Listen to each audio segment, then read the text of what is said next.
মহান আল্লাহ যুগে যুগে বহু সীমালঙ্ঘনকারী জাতিকে আযাব দিয়ে ধ্বংস করে দিয়েছেন এবং সেসব আযাবের নিদর্শন এখনও পৃথিবীতে রয়ে গেছে, যেন মানুষ এ থেকে শিক্ষা গ্রহণ করতে পারে।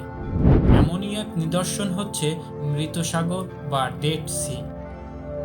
আজকের ভিডিওতে আমরা জানার চেষ্টা করব মৃত সাগর ও কওমে লুতের উপর আসা আযাব সম্পর্কে।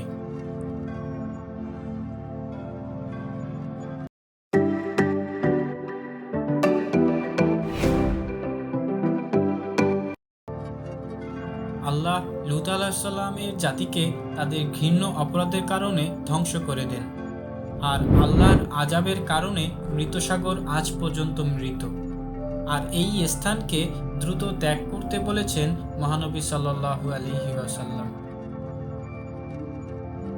নাম মৃত সাগর হলেও এটি আসলে একটি হ্রদ।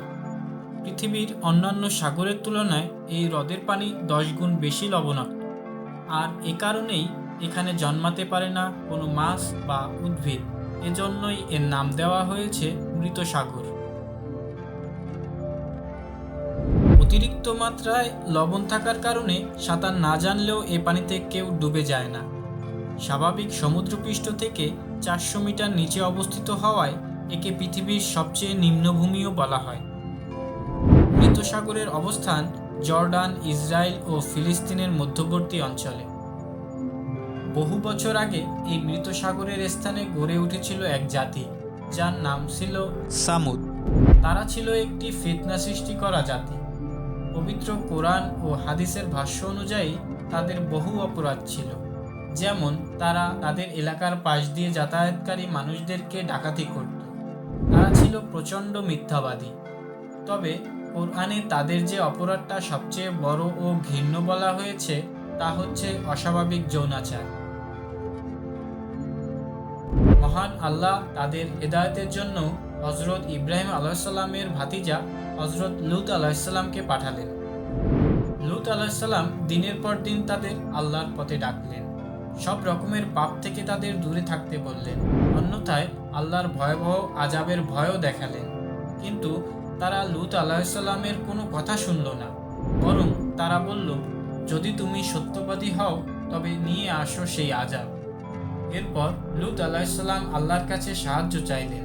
আল্লাহ হযরত জিবরাইল আলাইহিসসালামকে পাঠালেন সেই জাতিকে ধ্বংস করে দিতে। আল্লাহ লূত আলাইহিসসালামকে নির্দেশনা দিলেন রাতে শহর ছেড়ে দিতে এবং চলে যাওয়ার সময় যেন কেউ পিছনে ফিরে না তাকায়। কিন্তু লূত আলাইহিসসালামের স্ত্রী পিছনে ফিরে তাকায় এবং সেও সেই আযাবের মাঝে পড়ে যায়।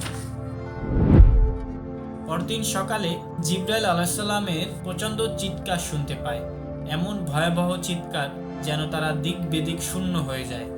এরপর জিবরাইল আলাইহিসসালাম তার পাখার কোনা দিয়ে পুরো শহর তুলে আকাশ পর্যন্ত উঠিয়ে নিলেন। এরপর উল্টো করে তা আবার নিচে ফেলে দিলেন। তারপর সেখানে শুরু হয় পাথরের বৃষ্টি। এভাবে ধ্বংস হয় সাদম জাতি। এই জায়গাটিতেই রয়েছে মৃত সাগর। আল্লাহর আযাবের কারণে এখানে আজ পর্যন্ত কোনো প্রাণী বা উদ্ভিদ জন্মায়নি। সহিহ মুসলিম ও বুখারী শরীফের হাদিস অনুযায়ী মহানবী সাল্লাল্লাহু আলাইহিসসালাম সেসব স্থানকে এড়িয়ে চলার নির্দেশ দিয়েছেন যেখানে আল্লাহর গজব নাজিল হয়েছে। এভাবে আল্লাহ সীমালঙ্ঘনকারীদের শাস্তি দেন আর তাদের নিদর্শন যুগ যুগ ধরে সংরক্ষিত করে রাখেন, যেন মানুষ তা থেকে শিক্ষা নিতে পারে।